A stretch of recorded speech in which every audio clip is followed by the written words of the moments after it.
ചോദിക്കൂ ജീവിതം എങ്ങനെ ആർക്ക് വേണമെങ്കിൽ ചോദിക്കാം.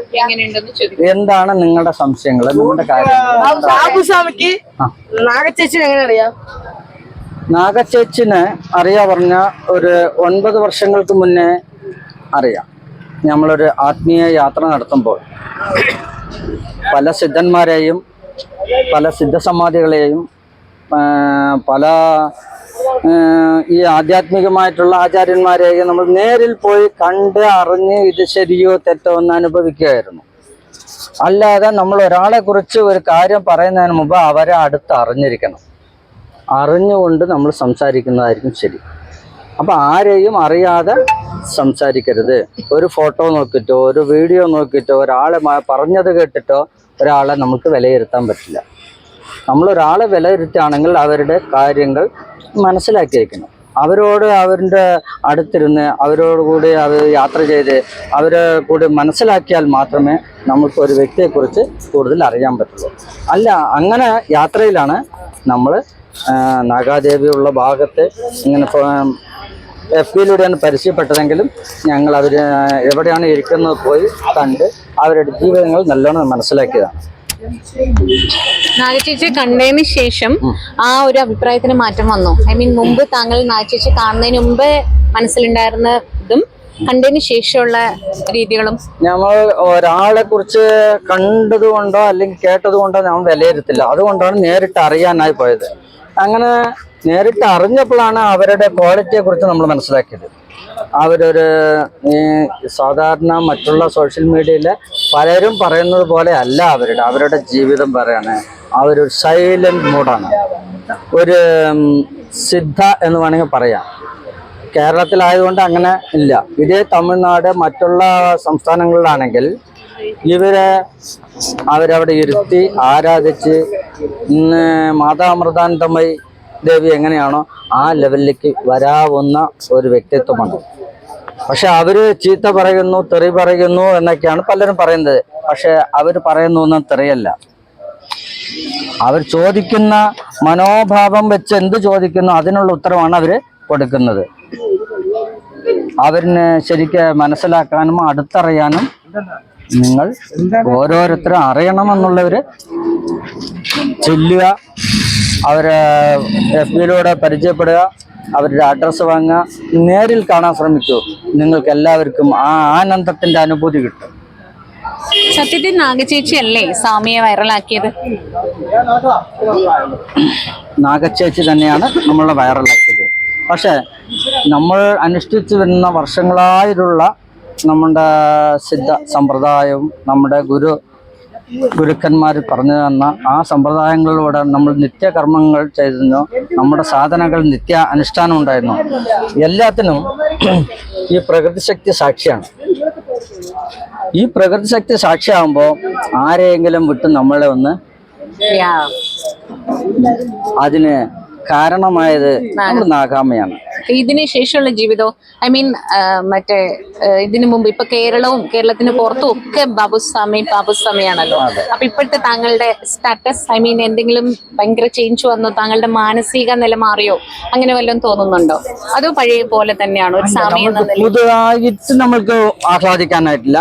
നമ്മളുടെ ഗുരുക്കന്മാർ പറഞ്ഞു തന്നതും ഗുരു ഗ്രന്ഥങ്ങളിൽ ഇറക്കി വെച്ചതും നമ്മൾ കൂടുതലായിട്ട് ആഹ്ലാദിക്കാനായിട്ട് ഒന്നുമില്ല. പക്ഷെ എന്നും ആനന്ദകരമായി ഇരിക്കുക എന്നാണ്. ആ ആനന്ദം സദാ ആനന്ദത്തിൽ നമ്മളിപ്പോഴും ഉണ്ട്. അപ്പോഴും ഉണ്ട്, ഇപ്പോഴും ഉണ്ട്.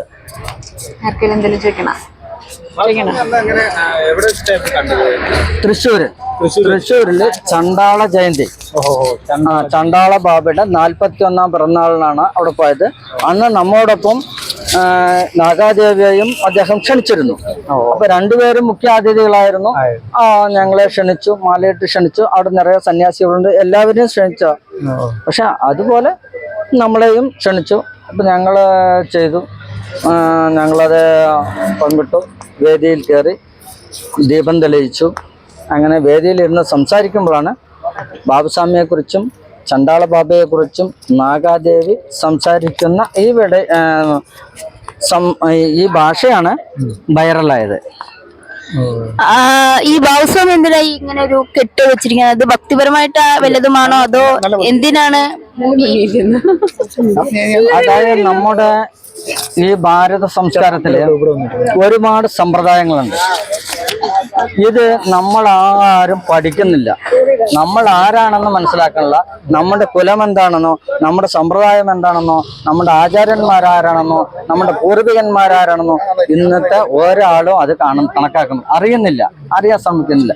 ഇപ്പൊ എന്ത് നടക്കുന്നു, ഒരു ഹാപ്പി എൻജോയ് ചെയ്ത് മാത്രമാണ് നടക്കുന്നത്. നിങ്ങൾ ചരിത്രങ്ങൾ പഠിക്കുകയോ നമ്മുടെ പൂർവികന്മാരെ കുറിച്ച് മനസ്സിലാക്കുകയോ നമ്മൾ ഏത് സമ്പ്രദായത്തിൽപ്പെട്ടതാണ്, നമ്മള് ദ്രാവിഡ സംസ്കാരമാണ് നമ്മളെല്ലാം. നമ്മൾ ഈ കേരളം, തമിഴ്നാട്, ആന്ധ്ര ഈ ഭാഗങ്ങളിലൊക്കെ, കർണാടക ദ്രാവിഡ സംസ്കാരമാണ് ഉൾക്കൊള്ളുന്നത്. ഈ ദ്രാവിഡ സംസ്കാരത്തിന്റെ ഭാഗമാണ് നമ്മളെ അമ്പലങ്ങളും എല്ലാ കാര്യങ്ങളും കൊണ്ടത്. ഇതിനെക്കുറിച്ച് ആരും ആധ്യാത്മികമായ ആന്തരികമായിട്ട് ഒരാളും പഠിക്കാൻ ശ്രമിക്കുന്നില്ല. അപ്പൊ ഈ പഠിക്കാൻ ശ്രമിക്കാത്ത കാരണം കാണുന്നതിനെല്ലാം കളിയാക്കാൻ മാത്രമേ അറിയുള്ളൂ. പക്ഷെ അത് അറിയാൻ ശ്രമിക്കും. ആദ്യം അറിയാൻ ശ്രമിക്കും. അപ്പോൾ നിങ്ങൾക്ക് അറിവ് കിട്ടും. അപ്പോൾ നിങ്ങൾക്ക് അറിവ് കിട്ടുമ്പോൾ നിങ്ങൾ അറിയിക്കാൻ ശ്രമിക്കും. അപ്പൊ നമ്മുടെ സമൂഹത്തിനും അറിവ് കിട്ടും. സമൂഹത്തിൽ ഇപ്പോ ഏറ്റവും കൂടുതൽ ആൾക്കാർ കളിയാക്കുന്നതിന്റെ കൂടെയാണെന്നാണ് തോന്നുന്നത്, അല്ലേ? അല്ല, ഒരുപാട് ഇതെല്ലാം ഞാൻ പറഞ്ഞോട്ടെ, എല്ലാവർക്കും ഈ ജനിക്കുന്ന സർവചരാചരങ്ങൾക്കും എല്ലാവർക്കും അതിൻ്റെതായ ബുദ്ധിയുണ്ട്. മനുഷ്യനും ഒരു അറിവ് പറഞ്ഞിട്ടുള്ള അതീന്ദ്രിയമായ ഒരു അറിവുണ്ട്. ഈ അറിവ് എല്ലാ കുഞ്ഞുങ്ങൾക്കും ഉണ്ട്. പക്ഷെ അത് എല്ലാവർക്കും ആ ഫോൾഡർ തുറക്കുന്നില്ല. ചിലവർക്ക് വൈദ്യപരമായിട്ടുള്ള ഫോൾഡറാണ് തുറക്കുക. അപ്പൊ ആ വൈദ്യ രീതിയിൽ, ചിലർക്ക് എഞ്ചിനീയറിംഗ് ആണ്. അപ്പൊ അവർക്ക് എന്താണോ അവരുടെ തലയിലുള്ള ഫോൾഡർ, ഇന്നിപ്പോ ഫോണിലുള്ള മാതിരി പലതരം ഫോൾഡറുകളുണ്ട്. അപ്പൊ ഈ ഫോൾഡർ എങ്ങനെയാണോ ഇത് തുറക്കുന്നത് അതിനനുസരിച്ചായിരിക്കും ബുദ്ധി വികാസം ഉണ്ടാകുന്നത്. പിന്നെ ആത്മീയ ജ്ഞാനമായിട്ടുള്ള അവർക്ക് ഈ തുറക്കുന്നത് മുഴുവൻ പൂർവജന്മ കർമ്മത്തിന്റെ ഭാഗമായിട്ടാണ് നമ്മൾ എല്ലാവരും വന്നിരിക്കുന്നത്. അല്ലെങ്കിൽ നമ്മളെല്ലാവരും ഒരു കുടുംബത്തിൽ ജനിക്കണ്ടേ? എന്തുകൊണ്ട് ഒരു കുടുംബത്തിൽ ജനിച്ചില്ല? നമ്മൾ പല കുടുംബത്തിലാണ് ജനിച്ചത്, പല സംസ്കാരങ്ങളിലാണ് ജീവിക്കുന്നത്, പല ഭാഷകൾ സംസാരിക്കുന്നതാണ്, പല ഭക്ഷണ രീതികളാണ്, എല്ലാം വ്യത്യസ്തമാണ്. ഇതൊക്കെ വരാൻ കാരണം എന്താണ്? നമ്മുടെ പൂർവ്വജന്മ സംസ്കാരമാണ്.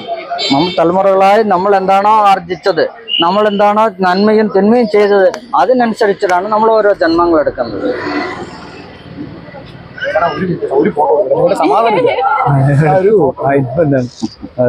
നേരത്തെ എടുക്കണ്ടായിരുന്നു, ക്ലിയർ ഉണ്ടായിരുന്നു.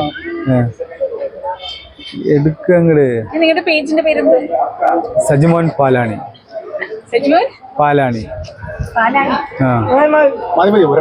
വ്ലോഗ്സ്.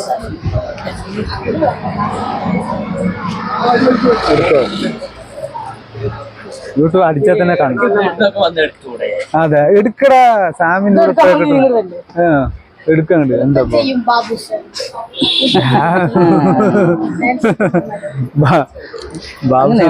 പാട്ടുണ്ടാക്കിയിടാം. അതെ, ബാബുസാമിന്റെ പേരിൽ ഇപ്പൊ ഫേസ്ബുക്ക്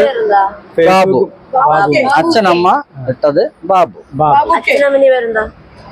അച്ഛന്റെ പേര് കുഞ്ഞിരാമൻ, അമ്മയുടെ പേര് ദേവി. എങ്ങനെ? എല്ലാം ഇവിടെ തന്നെ.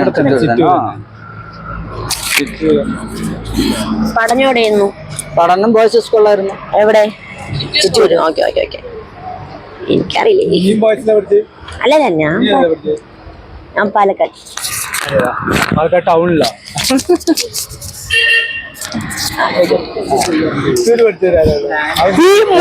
കട്ടാക്കി എടുത്തു.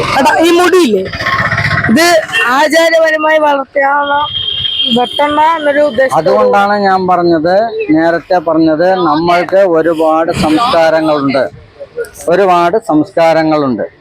ഈ സംസ്കാരത്തിന്റെ പല സിഖുകാർ മുടി വളർത്തുന്നില്ലേ, അവർ തലയെ കെട്ടുന്നില്ലേ, എന്തുകൊണ്ടെന്ന് ചോദിക്കാറുണ്ടോ? എന്തുകൊണ്ടാണ്? ഈ സംസ്കാരത്തിന്റെ ഭാഗമാണ്. ഇന്നിപ്പോ ചെറിയ കുട്ടികളുണ്ടല്ലോ, ഫ്രീക്കന്മാര്, അവര് മുടി വളർത്തുന്ന അത് അവരുടെ സ്റ്റൈല്. നമ്മളത് അങ്ങനെയല്ല, ഇത് പ്രകൃതിദത്തമായി വരുന്നതാണ്. താടി വരുന്നത് നമ്മൾക്ക് ആണുങ്ങൾക്കാണ് വരുന്നത്. ജടയാണ്, അതാണ് കെട്ടിവെച്ചിരിക്കുന്നത്. അത് ശരി, അഴിച്ചു കാണിക്കാം. നിങ്ങൾ ഇപ്പോൾ കാണുന്നത് ചോദിക്കാണ്ടിരുന്നാണ് അല്ലേ? ബാബുസ്വാമിയുടെ മുടിയാണ്. അതെ ബാബുസ്വാമി മുടി അയക്കുകയാണ്. ഇതാ രാജ അങ്ങനെ പെട്ടെന്ന് കണ്ടിട്ടില്ല അല്ലേ?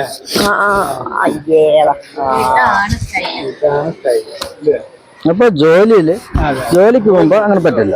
ജോലിയാണ് ഇവിടെ. അത് നമ്മൾ ബാബുസ്വാമിയുടെ മുടി. നമ്മള് കർമ്മം ചെയ്തിട്ടാണ് ആധ്യാത്മികത കൊണ്ടുപോകുന്നത്. ഓരോരുത്തരും കർമ്മം ചെയ്യണം. കർമ്മം ചെയ്യുന്നത് അവനവൻ ജീവിക്കുന്ന കുടുംബത്തിനും അവന്റെ നാട്ടിനും ഡെവലപ്മെന്റ് ആണ്. കർമ്മം ചെയ്യാതെ ഒരാധ്യാത്മികം ഇല്ല. അവനവന്റെ കർമ്മമാണ് സാധന. മുടിയൊക്കെ അങ്ങനെ മെയിൻറ്റെയിൻ ചെയ്യന്നെ. ബാബുസ്വാമി വെജിറ്റേറിയൻ ആണോ അതോ നോൺ വെജ്? വെജിറ്റേറിയൻ ആണ്. സ്വാമിമാരെല്ലാരും വെജിറ്റേറിയൻ ആയിരിക്കും. അല്ല, സംസ്കാരങ്ങൾ പറയണ്ട കേട്ടോ. ഓരോ സമ്പ്രദായങ്ങളിലും അതിൻ്റെതായിട്ടുള്ള രീതികളുണ്ട്. ഈ ഹെയർ കെയർ എങ്ങനെയാണ്? ഹെയർ കെയർ അല്ല, വെള്ളം കൊണ്ട് കുളിക്കും. അല്ല, ഈ മുടി അറിയില്ല, അതാണ് സംഭവം. ഇപ്പൊ എത്ര മുടിയുണ്ടെങ്കിലും നമ്മൾ കാലത്ത് 3 മണിക്ക് എണീക്കണം. കാലത്ത് 3 മണിക്ക് എണീക്കണം. കിടക്കുന്നതിന് കിടക്കും. നമ്മൾ എത്ര പണി കിടക്കും, പക്ഷെ എപ്പോ ഉറങ്ങുന്നു അറിയില്ലല്ലോ. നിങ്ങൾക്ക് ആർക്കെങ്കിലും എപ്പോഴാ ഉറങ്ങുന്നെന്ന് അറിയോ? നീ എത്ര മണിക്ക് ഉറങ്ങും? 11 മണിയാകുമ്പോ ഉറങ്ങോ? അതോ ഉറങ്ങാൻ കിടക്കോ? ഉറങ്ങോ? കിടക്കും. കണ്ണടച്ച ഉറങ്ങണ ഉറങ്ങുന്ന ഒരാളും ഉറങ്ങിയത് അറിയില്ല. ഇവിടെ കണ്ണടച്ചാ ഉറങ്ങുന്ന ഒരാളുണ്ട്. ആദ്യം കണ്ണടച്ചു ഉറങ്ങാൻ കിടക്കാനേ പറ്റുള്ളൂ. ഉറങ്ങുന്നത് എത്രയാണെന്ന് ആർക്കും അറിയാൻ പറ്റില്ല. ഉറങ്ങിയാ പിന്നെ സമയം നോക്കാൻ പറ്റും. നിങ്ങളുടെ കൂടെയുള്ള ആൾക്കാരൊക്കെ ഇവിടെ ഇവിടെ ഷമ്മുഖം പറഞ്ഞും മുത്തശ്ശൻ വന്നിട്ടുണ്ട്. ആള് കണ്ടോ ഡിസ്കസ് ചെയ്യുകയാണ്. ഇതാണ് ഷമ്മുഖൻ. ഷമ്മുവേട്ടൻ കൊണ്ടുപോവാണ്. ബാബുസ്വാമിനെ ഞങ്ങളൊരു കാര്യം പറയുന്നു. ബ്രേക്ക്